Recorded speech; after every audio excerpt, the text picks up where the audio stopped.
Assalamualaikum warahmatullahi wabarakatuh. Salam sejahtera bagi kita semua. Om Swastiastu, Namo Buddhaya, salam kebajikan, rahayu. Ya, pada kesempatan kali ini kita akan berbincang-bincang membahas peran generasi muda dalam menjaga budaya dan kearifan lokal Banyumas. Nah, dengan narasumber yang luar biasa ini ada Mas Samsul. Halo Mas Samsul, apa kabar? Baik. Ya, kesibukannya ngapain aja nih? Kesibukannya jalan-jalan aja sih Mas. Oke, jalan-jalan kemana nih biasanya? Jalan-jalan ke sekitaran Banyumas nih. Oh, Sesuai dengan tema kita hari ini, budaya. oh. Terus kemudian selain ada Mas Samsul, ada juga Mas Fikri. Halo Mas Fikri. Halo Mas Ana. Ya, gimana kabarnya nih? Alhamdulillah sehat. Untuk kesibukannya apa ya? Kesibukannya lebih ke kuliah aja sih Mas. Kuliah aja. Tapi aktif di organisasi nih kayaknya. Muka-mukanya kelihatan kalau aktif organisasi. Baru selesai nih. Oh ya nih, sebelum kita mulai, mungkin bisa kita minum dulu ya. Oke. Silakan. Makasih, Mas. Nah, silakan. Oke, sebelum kita ngomongin yang berat-berat nih, saya pengen tahu dari sudut pandang mungkin dari Mas Samsul terlebih dahulu ya tentang budaya Banyumasan. Ya. Apa satu hal pertama yang langsung terlintas di kepala Mas Samsul? Apakah bahasanya yang khas, keseniannya, atau mungkin kulinernya? Kalau Itu. tentang Banyumas ya, Iya. saya langsung terpikirkan pada bahasanya ya, ngapak. Oke. Jadi kayak asing loh. Biasanya di sosmed banyak yang komen, orang apa pasti orang Banyumas. Iya. Akan tapi ya biasanya waktu itu saya pernah jalan-jalan ke Surakarta. Iya. Saya mengenalkan bahasa ngapak, akan tapi dibilang seperti ini sebenarnya Mas Anas ini orang yang apa ya, ibaratnya bisa dikatakan tampan seperti itu ya. Tapi kenapa kok bahasanya ngapak seperti jadi terus kan bahasa ngapak itu bahasa yang ibaratnya iya seperti itu. Nah, kalau bagi Mas Fikri ini gimana terkait budaya Banyumasan? Kalau untuk pribadi saya ya, budaya Banyumas pasti akan yang melekat itu mendoan Mas. Iya. Oke. Di kulinernya. Karena bahkan sampai di luar negeri pun, atau kita ngomongin Arab lah, negara yang sering kita dikunjungi oleh orang Indonesia, itu di sana pun masih ada bakul mendoan. Karena saking enaknya mungkin sampai Arab. Berarti memang sebenarnya makanan kuliner khas Banyumas ini sudah terkenal kemana-mana ya? Iya betul. Dari budaya Banyumas ini, kalau Mas Fikri mengambil kulinernya, sedangkan Mas Samsul ini bahasanya ya. Saya juga waktu itu pernah mendengar podcast dari Pak Ahmad Tohari. Beliau itu berkata bahasa itu adalah unsur paling penting dalam suatu kaum. Itu menurut beliau ya, Pak Ahmad Tohari, seorang budayawan khas Banyumas yang legendaris. Nah oke. Kemudian ada menjaga budaya itu kan tidak harus menjadi penari ya, tidak harus kita terjun langsung ke dalam penari ataupun pembatik. Nah, menurut Mas Fikri nih, menurut Mas Fikri dulu, bagaimana sih cara kita menjaga budaya lokal tersebut agar tetap lestari? Sebenarnya banyak banget ya yang bisa kita lakuin ya. Otomatis apalagi kita sebagai generasi muda yang hidupnya juga di zaman 5.0 ya Mas. Dimana nggak harus jadi penari untuk melestarikan kebudayaan, nggak harus juga jadi pembatik untuk melestarikan budaya. Sebagai anak muda nih yang sukanya scroll, sukanya upload story gitu, kita bisa menjaga budaya dengan cara yang seperti itu. Dengan cara bagaimana mendokumentasikan, terus setelah itu datang ke acaranya, mendokumentasikan, dibagikan di platform-platform media sosialnya. Begitupun batik, nggak harus jadi pembatik untuk melestarikan budaya Banyumas. Tapi dengan kamu belajar saja, dengan kamu mempublikasikan hasil belajarmu, mengajak teman-temanmu, itu bagian dari menjaga agar budaya itu tetap ada. Contoh saja Mas Anas gini, saya waktu itu mendapat flyer ya, poster ya. Situ ada Banyumas Gamelan Festival. Walaupun namanya Banyumas Gamelan Festival, tapi di dalamnya itu ada tariannya. tiga tarian di situ tuh ada tarian, salah satunya tuh tarian cowongan ataupun mandi hujan mas. Jadi saat itu cowongan nih ya, kita bicara cowongan dulu ya. Sebenarnya itu tuh tradisi buat mandi hujan.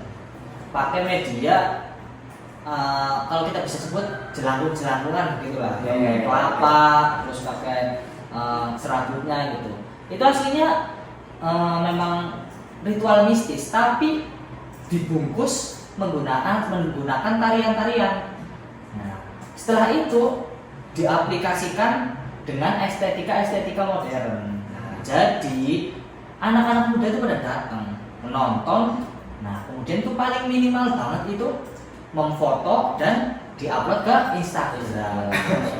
Itu Oke, jadi sebenarnya meskipun tarian cowongan ini tradisi cowongan ya, Iya. tarian cowongan ini udah ada sejak dahulu, tapi bisa lestari sampai sekarang itu karena mengikuti perkembangan modern. Iya, ya. betul sekali. Oke, kalau menurut Mas Samsul ini gimana? Ya, terkait dengan cara menjaga budaya ya, saya akan bicara tentang seni. Oke, sini. Nah, sekarang anak-anak muda ini sangat jauh dari kesenian ya. Sekarang banyak kan kayak gamelan, kemudian wayang itu banyak disukai oleh orang tua. Nah, tapi di Banyumas ada sebuah tempat, namanya itu Sanggar Pinggir Lepen. Nah, di situ waktu itu saya pernah datang ke sana buat bikin video. Nah, saya kaget, ternyata di sana banyak anak-anak yang berlatih gamelan, bahkan ada yang masih PAUD, dan itu sudah lancar loh. Nah, di situ saya terpikirkan ya bahwa ada sedikit bagian dari ribuan masyarakat yang masih peduli dengan budaya. Dan tidak hanya tadi Mas Fikri mendokumentasikan ya, tapi di sini langsung melakukan. Nah, itu salah satu nilai plusnya ya, bahwa budaya bisa dimasuki oleh anak muda dengan cara apa? Dengan mungkin dari bakat minat mereka supaya tergiur dengan kesenian tadi. Berarti bisa dilatih sejak dini ya Iya, sebenarnya. betul sekali. Mungkin bagi penonton yang ingin juga melihat tradisi budaya dan seni yang ada di Banyumas bisa menonton ya. Oke, gimana teman-teman yang sudah menonton budaya Banyumas itu sangat khas ya, sangat asik. Ya, jadi di Banyumas sendiri ya mas, itu Iya. sebenarnya banyak sanggar tari ya mas Samsul. Iya, betul. Contohnya apa ya mas? Ada nih yang sekarang sedang tren nih, Sanggar Tari Jagabaya. Nah, di situ memadukan seni tari khas Banyumas, dan itu biasa ditampilkan pada acara-acara atau festival besar di Banyumas. Biasanya di hotel-hotel atau di Pendopo Sipanji Banyumas. Mengenai Jagabaya nih, waktu itu saya juga pernah lihat yang jadi penarinya itu juga seringnya tuh anak-anak kecil. Dan tari-tarinya sudah dipadukan dengan tari-tari yang modern. Jadi mereka tuh seneng banget. Bahkan di dalam pentas tarinya itu ada diselingi pertunjukan menyanyi, yang dimana juga diisi sama anak-anak muda asli Banyumas.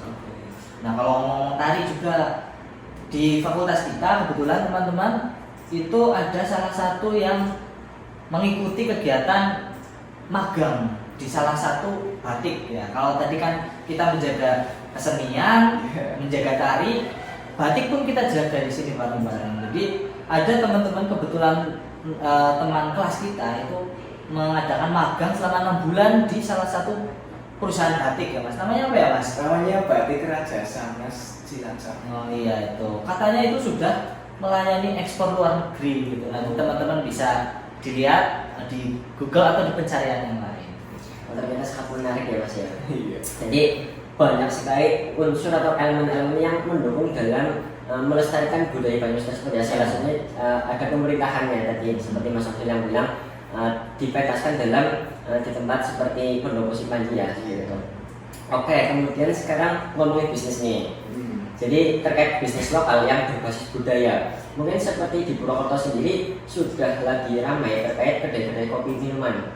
Nah, dia itu memadukan unsur lokal atau creative space. Nah, menurut Mas Samsul nih, pendekatan ekonomi kreatif seperti ini apakah efektif untuk mengenalkan kembali kearifan lokal anak muda?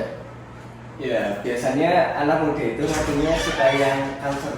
Oke, iya betul. Biasanya yang apa ya, lampunya kuning-kuning. Nah, di Banyumas sendiri ya sudah mulai tumbuh kedai kopi yang memadukan ciri khas tradisional. Saya ambil contoh, ada warung makan Tombati di 50 sana di atas. Nah, di situ arsitekturnya itu menggunakan perpaduan antara ciri khas lokal Banyumas ya. Di dalamnya ada gamelan, kemudian menggunakan kayu juga. Nah, di situ tergambar loh bahwa di situ ketika sedang makan nih pasti otomatis melihat sekitar nih, apalagi suasananya dingin. Nah, di situ bisa tercampur nih, ada rasa penasaran untuk mengenal budaya. Apalagi kalau ada pementasan gamelan juga, nah itu semakin menambah keinginan pengunjung untuk belajar terkait dengan budaya yang ada di situ. Berarti di sana ada gamelannya, Mas? Ada di situ. Berarti sangat menarik sekali.